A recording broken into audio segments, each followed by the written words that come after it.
Dongeng Donghua, berjuang di alam tertinggi, Dewa Xiaoyan, part 7. Apakah kamu mengambil yuan dan di cincin penerimaan orang-orang ini? Bertanya, dan Xiaoyan memandang pria bernama Yuto dan berkata dengan mengesankan. Yuto penuh keraguan lagi. Dia memprovokasi siapa? Dan setelah waktu yang lama, dia datang untuk bertanya apakah dia diam-diam membawa yuan dan pergi. Kamu bercanda, aku tidak tertarik dengan pil sumber ini. Yuto menggelengkan kepalanya dengan senyum masam dan berkata, jika itu masalahnya, beri aku semua pil sumber yang ada di tubuhmu. Aku berteriak. Xiaoyan segera berkata, garis hitam Yuto benar-benar meyakinkan keenam tua itu. Kata-kata sebelumnya sebenarnya menipu dia. Ini adalah tujuan sebenarnya Xiaoyan, terang-terangan menuntut yuan dan di tangannya. Karena semua demi itu, tampaknya sulit untuk bertahan jika Anda tidak mengeluarkannya. Tetapi, Yuto benar-benar tidak tertarik dengan pil asal ini. Bagaimanapun, dia telah menebus keabadian, dan asal King Xing Chen Hai telah mendarah daging. Dapat menebusnya dan tidak akan terus mendapatkan bintang baru. Aku hanya punya sekitar selusin di sini, jadi berikan kepada Xiaoyan. Apakah kamu tidak tahu nama Xiong Tai? Yuto merentangkan telapak tangannya dan hanya mengeluarkan semua yuan dannya dan memberikan kepada Xiaoyan. Xiaoyan mengambil yuan dan dari tangan Yuto. Xiaoyan menjawab dengan lembut. Lebih dari 60 pil yang dia jarak sebelumnya ditelan oleh Xiaoyan, tetapi selama periode ini Xiaoyan membunuh lebih dari selusin orang. 4 orang itu Yuto terbunuh. Jumlah total cincin penerimaan orang-orang ini hampir 100 atau lebih.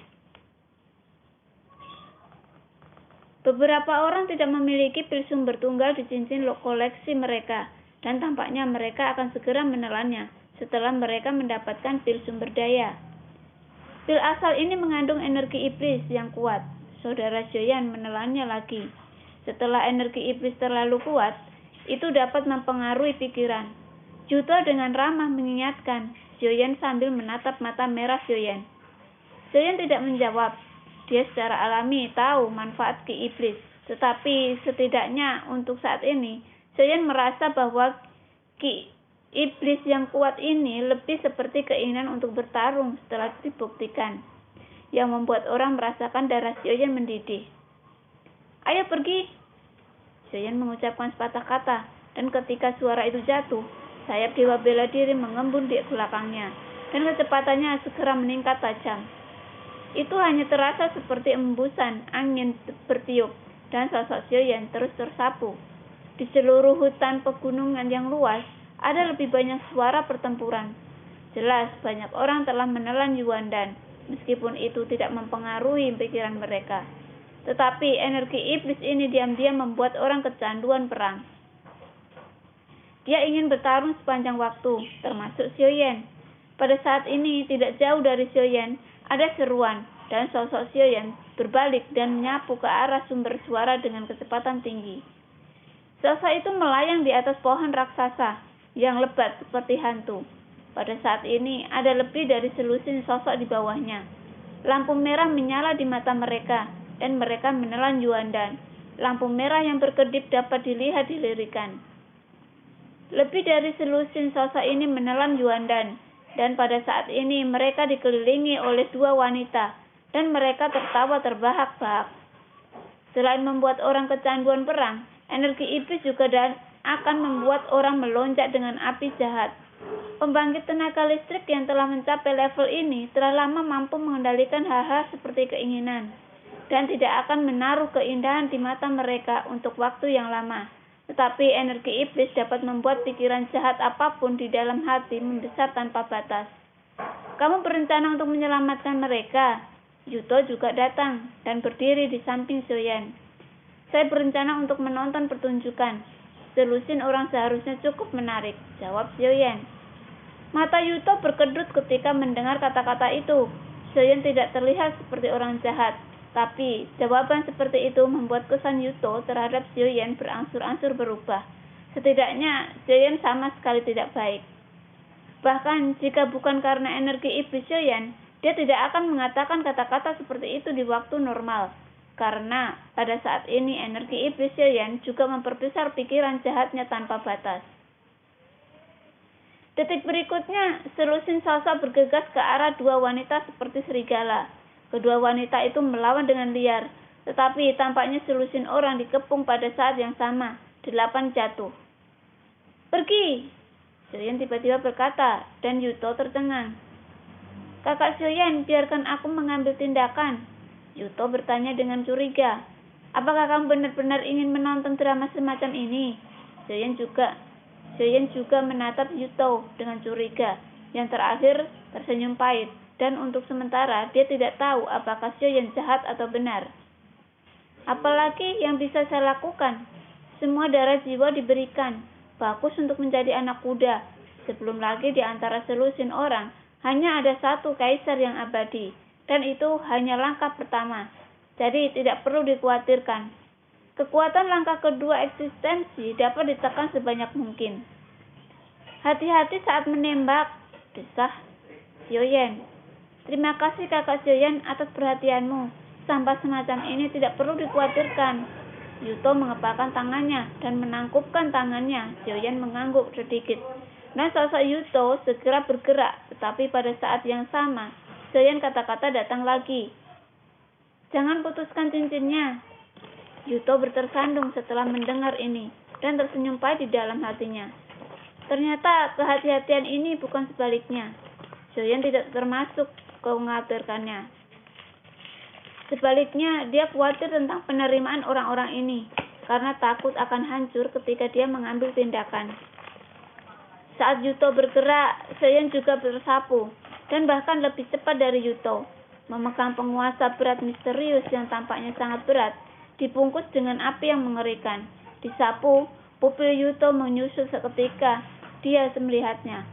Dan pepohonan di sekitarnya bergidik setiap orang yang memasuki tempat ini bertindak dan bertaruh dengan hati-hati, karena takut melanggar aturan.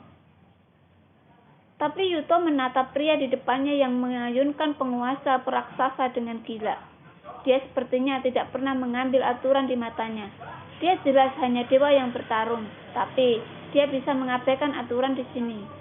Dewa yang bertarung, mengapa dia berani mengabaikan aturan? Dia tidak hanya mengabaikannya, tetapi aturan itu sepertinya memberinya 3 poin. Siapa dia? Ada pertanyaan besar di hati Yuto, dan wanita cantik yang pernah dilihatnya sebelumnya. Yuto dapat merasakan bahwa orang ini tidak dapat dilihat dengan mata biasa, dan bahkan kekuasaan dewa pertempuran, menurut pendapatnya, tetapi hanya sambilan.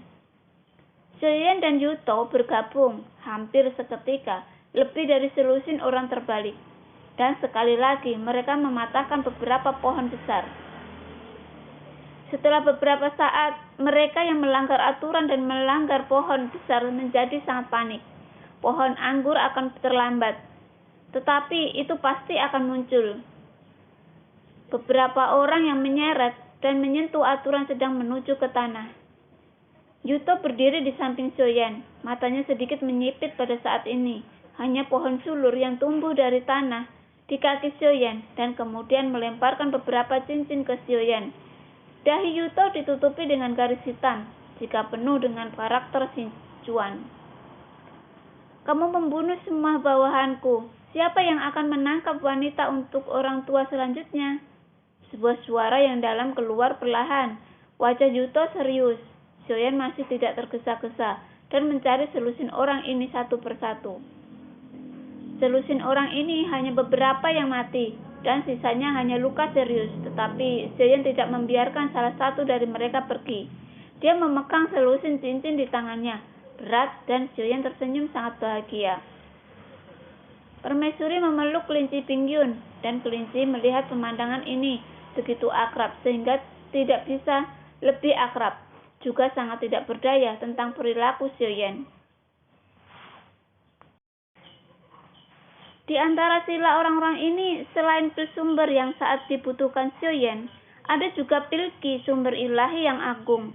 Sebelum memasuki hutan belantara abadi, Pilki, sumber ilahi yang dimiliki Sioyan sekarang adalah sebuah terobosan.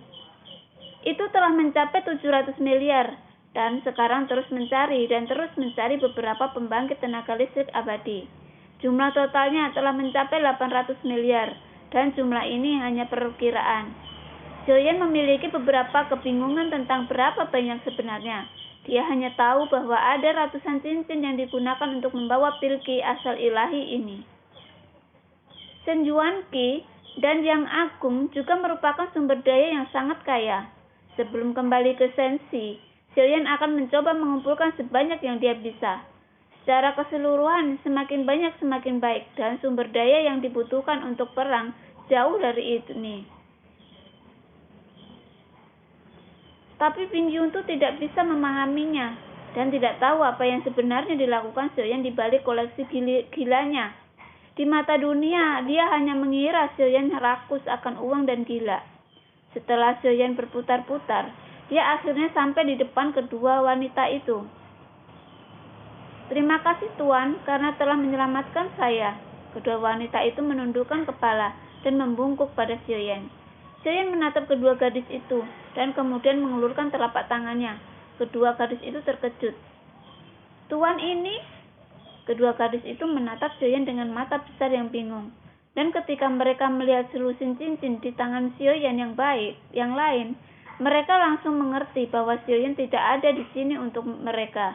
Juga datang untuk merampok, tetapi dia tidak merampok orang yang hanya uang. Setelah ragu-ragu sejenak, kedua wanita itu harus mengertakkan gigi dan mengeluarkan cincin masing-masing. Sioyan mengambil kekuatan jiwa ke cincin dan menyapu alisnya berkerut. "Serahkan cincin penerima sejatimu, atau aku akan menyerahkan kalian berdua kepada binatang itu." Sioyan berkata dengan dingin. Suaranya tidak kecil, setidaknya sampai ke telinga sosok tinggi di kabut abu-abu. Kata Sioyan dingin. Yuto hanya merasakan kulit kepalanya menegang. "Jam berapa sekarang?" Masih menggores cincin orang lain. "Lupakan tentang mengingisannya. Bagaimana Anda bisa menyinggung kedua ujung permainan kata-kata ini?" Sosok jangkung itu juga tertegun sejenak, seolah tak menyangka Sioyan akan berani menghinanya. "Duar!" Hanya suara keras yang terdengar, dan sosok tinggi di kabut abu-abu melompat langsung. Tangannya juga adalah penguasa raksasa, tetapi tidak seperti penguasa raksasa Sioyan. Penguasa raksasa itu tertutup rapat dengan tepi tajam yang tajam duri, terlihat lebih ganas. "Yuto, hentikan dia!" Sioyan berteriak. Yuto menepuk dahinya, berpikir bahwa kamu akan benar-benar membuat pengaturan. "Saudara Sioyan, cepatlah, orang ini adalah langkah ketiga dari keabadian Kaisar, dan aku tidak akan bisa bertahan lama di tangannya."